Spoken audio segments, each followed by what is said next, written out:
Hello, good morning everybody. It's Brent from Kindred Acres. And last night we dropped down to 32 degrees. It is April, I don't know, I think, oh, hi baby. Beautiful cardinal. It is April 21st, I think, 2022. And we had a late frost. So I wanted to show y'all. On my local garden page, I always put conservative dates and encourage people to hold out on planting the sensitive crops.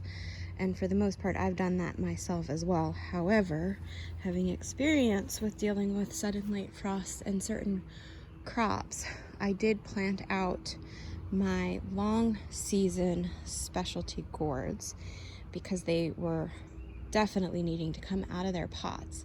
And so I wanted to show you how I go about protecting them in the situation. So I just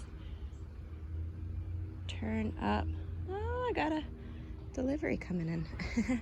I just turn up pots that have these vent holes so as not to trap humidity and create a worse issue, upside down, and then I surround them by wood chips. And then let's see how they did last night.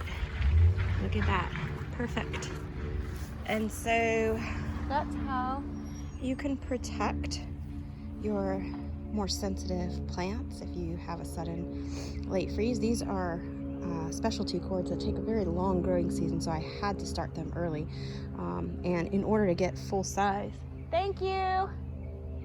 In order to get full size and mature, I needed to get them going early. So these are going to climb up these terrible Bradford pears that I do not like, but I don't have the money to take down. So we did top them off, and so they didn't flower this year, thankfully.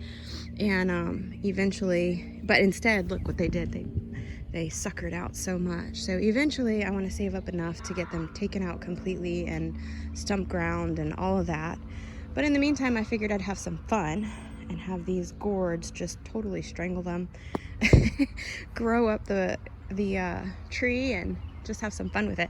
So there's a big mix of gourds here. I have the giant African bushel gourds, the drum gourds. I've got some snake gourds. I've got look at this guy's already got a little baby on there. I got some, I don't even remember, but I did all kinds of fun gourds this year. So they should be, everybody survived. A little bit of damage on one or two, but nothing major, and they will be perfectly fine. So you got one more over here. So these are the only 3 Bradford pears. That one looks great. What is this one?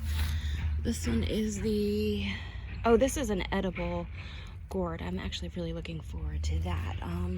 Those are really cool, like the Turk's turbine squash. And let's see, and that last one. So yeah, they all did good. So that's how I go about it. And I've done this in years past too.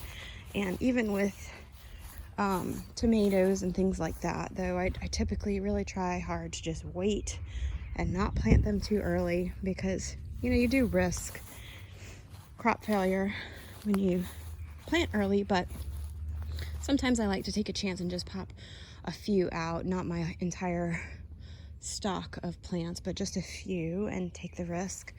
And in this case, I had to get these guys out, and I planted them out maybe a week ago, maybe not even. And so with this late frost, I had to protect them, and that's how I chose to do it. And look at that. They look great. They're just going to bounce right back like nothing happened. And this should be the last